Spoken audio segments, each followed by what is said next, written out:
Welcome to the Classic Soap Operas podcast. Great to be diving in again. Today we're stepping into the very long and very dramatic history of Days of Our Lives. Salem. Yeah. Place where anything can happen. Exactly. And our focus for this deep dive is squarely on one of its most central figures, the iconic Dr. Marlena Evans. And of course, the incredible actress who has played her for so many years, Deidre Hall. Absolutely. We've been looking through, quite a bit of material, descriptions of her career, both on Days and beyond. Specific moments from the show, big plot lines, the history of Days itself. And even some very recent, really quite moving events impacting the cast and the story. Right. And the goal here, for this deep dive, is to try and pull out what makes Marlena and the show just so compelling. Why have they lasted? Yeah, what's the magic? We want to see how Deidre Hall's journey, the show's, let's say, willingness to embrace drama.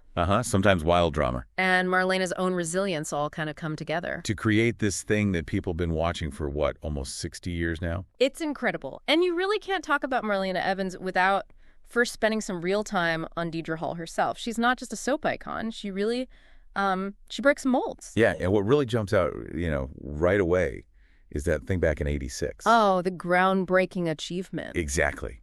She was like the first person, the first performer to be starring in both daytime and primetime. At the same time. Simultaneously. Right. Which is just, wow.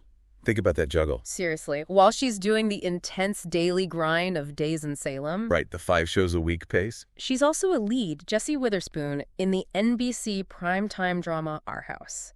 Every week. And it wasn't like a minor role either. She was central. Sure. And her work there, it got noticed.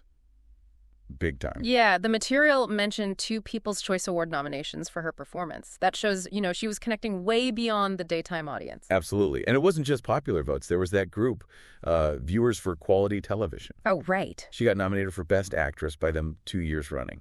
And the show itself, Our House. She starred with Wilford Brimley. Wilford Brimley, yes. Yeah. That show won the very first seal of approval from viewers for quality television. So you're talking about recognition for quality, not just popularity. It says a lot about her versatility, doesn't it? It really does, being able to deliver across different formats like that. So then she left Days for a bit, right? In '87? Yeah, temporarily. Yeah. To focus more on primetime.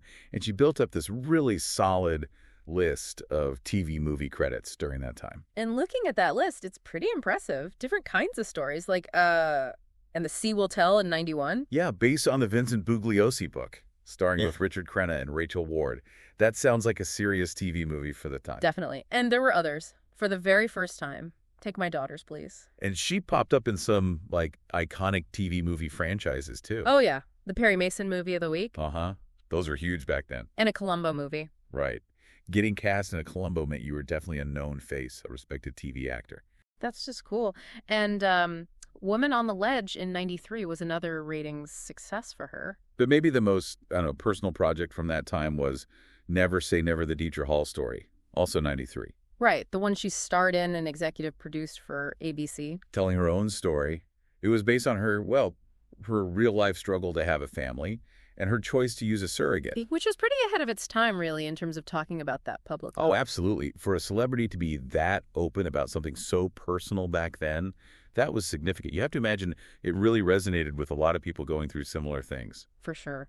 And beyond the movies, she did episodic TV, too. Yeah, like a multi-episode run on Wise Guy, Stephen Cannell's show. And the case of the All-Star Assassin. So she was flexing different muscles, dropping into these different shows, not just relying on the soap fame. Not at all. She even did stage work, made her debut, did runs of A.R. Gurney's Love Letters. That's a totally different skill set, performing live like that, just 2 actors reading letters. It is. And her visibility, it wasn't just on screen. The material pointed out how often she was on magazine covers, People, TV Guide, Woman. Yeah, tons of them. Which shows that broad appeal, right? People were interested in her, Deidre Hall, not just Marlena. Exactly. Her celebrity went beyond the role. And there's that fun little personal detail, too. Her identical twin sister, Andrea Hall Gengler, who also spent some time in Salem. Playing Marlena's twin, Samantha, for a bit in the '70s. Right, and then later she came back as Hattie Adams. The character who just happened to look exactly like Marlena. Usually tangled up in Stefano's plots, of course. Classic soap. Twin sisters playing twins, then one playing a look-alike. Pure days. It's fantastic. And just rounding out the personal side, the material notes her 2 kids, the miracle babies via surrogate, and that she lives in LA. So putting it all together, her career outside Salem is really something else. It really is. Being the face of days while also hitting it big in primetime, TV, movies, theater, that's testament to her talent, her drive. She set a precedent. And that skill, that connection she makes with the audience, even in the middle of all the drama, that's why Marlena became who she is. Which brings us to Salem itself. Yeah, you need the context of that world. To really get Marlena, you have to understand Days of Our Lives. Absolutely. Stepping into Salem, I mean, the show itself is just, well, it's a TV institution. No kidding. Debuted on NBC November 8th, 1965. 65. Think about that. One of the longest-running scripted shows anywhere, really. And then that big shift after 57 years on NBC. Yeah, moving exclusively to Peacock in September 2022. A huge change for a legacy show like that. But it shows it's adapting, finding its audience still. And it's, what, the 4th longest-running U.S. soap? That's right. Created by Ted and Betty Corday, the husband and wife team. And some other big soap names involved early on, right? Like Erna Phillips. Yeah, she was the story editor. And William J. Bell wrote for them early on, before he went off to create Y&R and B&B. You can see the soap DNA right there. Definitely. And from the start, it had that iconic opening. Oh, the hourglass. You can't not picture it. Like sands through the hourglass, so are the days of our lives, just burned into your brain. It's perfect for a serial, isn't it? Yeah. Captures that passage of time. And while the core image stayed, they did update the visuals over the years. Yeah, the material mentioned 72, then a big CGI update in 93 where the sky changed. Day to night. And then HD widescreen in 2010, keeping it looking fresh. And the theme music, just as iconic, that light orchestral tune. Composed by Charles Albertine, Tommy Boyce, and Bobby Hart. And the story is, it was inspired by Sunrise, Sunset, from Fiddler on the Roof. Really? I didn't know that. Yeah, apparently the Cordays had just seen it. And it was the first orchestral theme for a soap. Huh. And like the visuals, the music got tweaked too. A new arrangement in 93, a brief one in 04, but they went back to the 93 one. Right. Still using it. They even shortened it in 2009, to squeeze in more story time. Every second counts. And speaking of story, a show doesn't last this long without some truly memorable storylines, sometimes completely bizarre ones. Oh, absolutely. Days has never been afraid to go there. Yeah. The material gives some great examples of its range. Of course, there's the John Marlena Roman triangle. The big one, 20 years. Yeah, we'll definitely get into that. Yeah. But other big plots, too. Like the Salem Strangler back in 82. That was huge. A big mystery plot. And then in 84, Gone with the Wind. Yeah.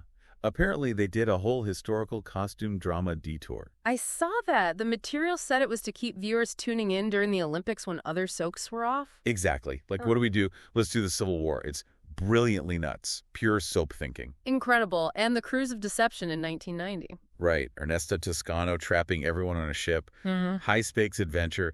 It shows they weren't afraid to mix genres, try anything to keep people hooked. Definitely leaning into the dramatic, sometimes the totally outlandish. But the show's faced hurdles too, right? Like that reboot attempt in 2011. Yeah, trying to freshen things up, boost ratings, bring back fan favorites. But the material says it got mixed reviews, involved writer changes. It's hard to reboot something with that much history. Yeah, not easy. And there were those controversies too, like with KSL-TV in Utah moving the show late at night. Possibly because of the Will and Sonny storyline, the gay couple. Which shows the show is tackling potentially sensitive topics, even if it meant some backlash. It reflects society or reacts to it while telling its core stories. And it's this whole long, twisty, sometimes bumpy history that sets the stage perfectly for someone like Marlena. Exactly. This enduring show, with its unique blend of drama, provides the backdrop for her incredible survival story. Which brings us right back to Dr. Marlena Evans. Okay, let's unpack the sheer amount of drama Marlena has lived through. Because looking at it... Wow. Seriously, how does one character endure so much? Her resilience is just something else. And at her core, she's this respected professional, right? Yeah. A psychiatrist. Head of psychiatry at the University Hospital, other roles. Kind of ironic being a shrink in a town like Salem. Must keep her busy. You'd think. Okay. And her job often pulls her right into the drama. Sometimes healing, sometimes targeted. The list of things she survived is just mind-boggling. Like falling from a window ledge back in '86. Just a minor Tuesday for Marlena, probably. Feels like it. And more recently, what was it, September 2022? Getting poisoned by Orpheus? Yeah, along with Kate and Kayla. Everyone thought they were dead. But of course, soap opera. Exactly.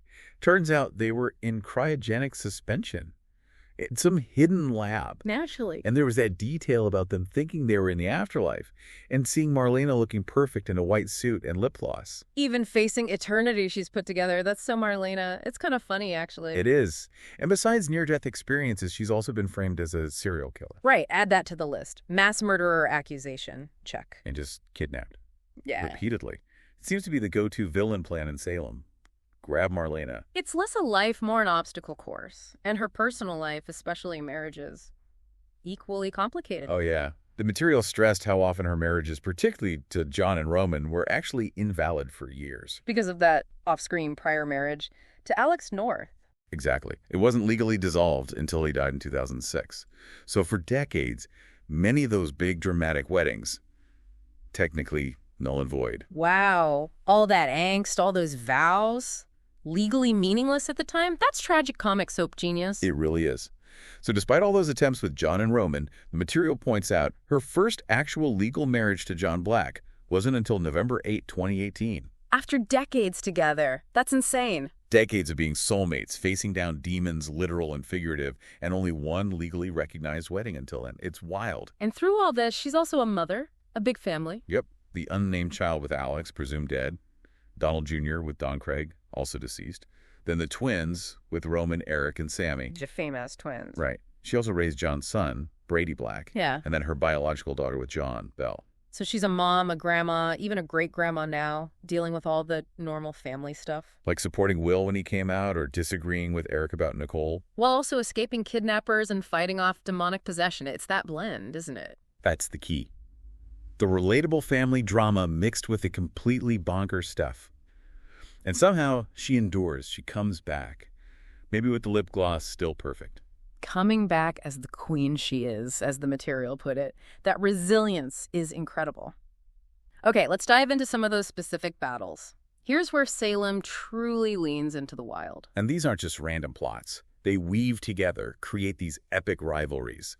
Like Marlena versus Kristen DiMera, that's a classic. It started with Kristen wanting revenge on John and Marlena, right? By going after Brady. Yeah, but then Kristen actually fell for Brady. But Marlena found out about the revenge plot. And blew the whistle to Brady, breaking them up. Which naturally sent Kristen spiraling. And her revenge escalated darkly. Drugging and assaulting Eric, Marlena's son, and filming it. Horrific. Truly awful. And Marlena, being Marlena, found the tape. Leading to that huge showdown at Brady and Kristen's wedding. Playing the tape for everyone. Utter chaos. Kristen flees. But the feud wasn't over. Not even close. Kristen got obsessed with having Brady's baby, stole Teresa's embryo. Had it implanted, which led to another confrontation and Marlena pushing Kristen out of a window. Another window. Seriously, what is it with windows in Salem? Plot convenient exits, I guess. And even then, Kristen comes back, disguises Nicole, gets pregnant with Brady's kid, and Marlene is just understandably not happy about it. That feud spanned years of pure DiMera-level crazy. It's amazing they kept finding new ways to escalate it. But then you have the stuff that goes beyond human conflict into the supernatural or sci-fi. The devil possession. Ah, yes. Legendary, infamous maybe, back in the 90s. Stefano drugs Marlena. And somehow she ends up possessed by the actual devil, revealed as the desecrator. I mean, wow. It was definitely a choice. Polarizing, for sure. But it got people talking. And John Black, with his surprise past as a priest. Had to perform an exorcism. Save her soul. You just can't make this stuff up. Well, they did. They did. Push the boundaries right off the map. Unforgettable. And then there are the mind control plots. Yeah. Stefano and Dr. Roll's specialty. Princess Gina. So convoluted. Stefano implants the artist Gina's memories into Hope Brady using a chip. Right, so Gina and Hope tries to steal John from Marlena, fails, goes after Beau, gets shot. But wait, there's more. Rolf later reactivates the chip. Gina's back. It's like sci-fi horror on repeat. And that tied into the Stefano thing recently too, didn't it? Absolutely. Stefano dies.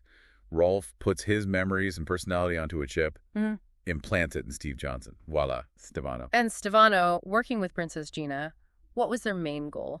To break up John and Marlena. Of course, it's the ultimate prize for Salem villains. It seems to be. Even her professional life wasn't safe. That conflict with the other psychiatrist, Charlotte. Right. Marlena questions Charlotte's methods with John. Charlotte hits back about ethics. But it wasn't just professional jealousy. No. Turns out Charlotte was the daughter of an old colleague, Kenneth. Felt Marlena stole her dad's attention. Sought revenge. And threatened Marlena with a deadly injection. Even therapy isn't safe in Salem. Apparently not. Yet through all this falls, poison, possession, kidnappings, mind control, she's also the rock for others. Supporting Will, dealing with Eric and Sammy's drama. That balance is key, isn't it? She's not just a victim of crazy plot. She's a mom, a grandma, a friend, a professional. She grounds the insanity somehow. Exactly. She can face a demon one week and counsel her grandson the next. And Deidre Hall makes it all believable within that world. That's the magic. And anchoring all of it, really, is the relationship. John and Marlena. Okay, let's talk about this defining super couple. So what does this incredible, convoluted love story mean? I think it means persistence, destiny, maybe, Salem style. Their story started with that huge identity mess, didn't it? John Black arriving as the pawn. Believed to be Roman Brady back from the dead after plastic surgery and brainwashing by Stefano, played by Drake Hodgeston. Right. Hodgeston played Roman for 5 years, until the original Roman, Wayne Northrup, decided to come back in '91. Creating that classic soap problem. 2 Romans. Which led to the big retcon. Suddenly, Hodgeston's character wasn't Roman after all. He was John Black, just brainwashed to think he was Roman. A neat trick to keep both actors. And there was that interesting analysis we saw, suggesting Hodgson's John actually stayed truer to the original Roman character than the later Roman, played by Josh Taylor. Yeah, because Taylor had played Roman's friend Chris Kosachik before. So some felt his Roman became more like Chris. While John Black somehow kept that original Roman essence, especially in the dynamic with Marlena. It's fascinating how acting and casting history shape character identity for viewers. But regardless, the triangle John, Marlena, Roman became central for 20 years. 20 years of back and forth, foundational moment. John and Marlena's affair while she was married to Roman. Discovered by Sammy, which fueled Sammy's resentment for years and drove so many plots. And the huge reveal at Belle's baptism, John is the father, not Roman. Massive shock. Changed everything. And that nickname? Doc. Roman started it, John adopted it. It became their thing, even after real Roman returned. A symbol of their connection. But getting legally hitched was another story. So many failed attempts. Thwarted by villains, or the fact one of them was legally married to someone else at the time, Alex North from Marlena, hope for John. Until that one legal wedding in 2018. Almost unbelievable it took that long. And the villains just wouldn't leave them alone. Stefano forcing Marlena to lie to Roman to stop them reconciling. Kristen bringing back a dead Roman to crash their wedding. Literally stopping at nothing. Grave robbing, even. Their love was constantly under siege. External threats, internal drama. But they always found their way back. That's the super couple formula, right? And why fans stayed invested. They really are the definition of enduring love against impossible odds, soap opera style. That cycle of separation and reunion. And sometimes real life hits the show in a way you can't ignore. Yeah. It's incredible how real life intersected with the show so profoundly recently concerning John Black. It's just incredibly sad. The recent on-screen death of John is, of course, tied directly to the real-life passing of Drake Hodgeston last fall from pancreatic cancer. Which makes, watching those scenes, John's death, Marlena's grief, it adds this layer of profound reality. You know, the actors, especially Deidre Hall, are mourning their actual friend and colleague of decades. Her Instagram post after the scenes aired just said it all, didn't it? I know. Hardest day ever. Just those words. So raw. And the reaction from co-stars, from fans, acknowledging the real tears. That comment someone wrote, those tears were real, it wasn't acting. Yeah. And we love you and are hugging you from around the world. It shows that deep connection viewers feel after all these years. They're grieving, too, in a way. Absolutely. And the previews for John's funeral service, they sound incredibly emotional, but also trying to capture his spirit. Definitely. Brady, Kayla, Roman are expected to speak. Belle wants to talk about his humor, find some laughs amidst the sadness. Which feels right for John. Yeah. And Paul reflecting on baseball, bringing them together. And that detail about little Rachel mentioning John singing Take Me Out to the Ball Game. And how that makes Marlena think of him saying, swing for the fences. Those little specific memories, they make it feel so real. And the description of the group hug, everyone gathering around Marlena so she isn't alone. That sense of community support, even in the fiction. In that final preview clip, Marlena whispering, "Good night, my love." Just heartbreaking. These scenes carry so much weight for everyone involved, cast, crew, and the audience who followed John and Marlena for 40 years.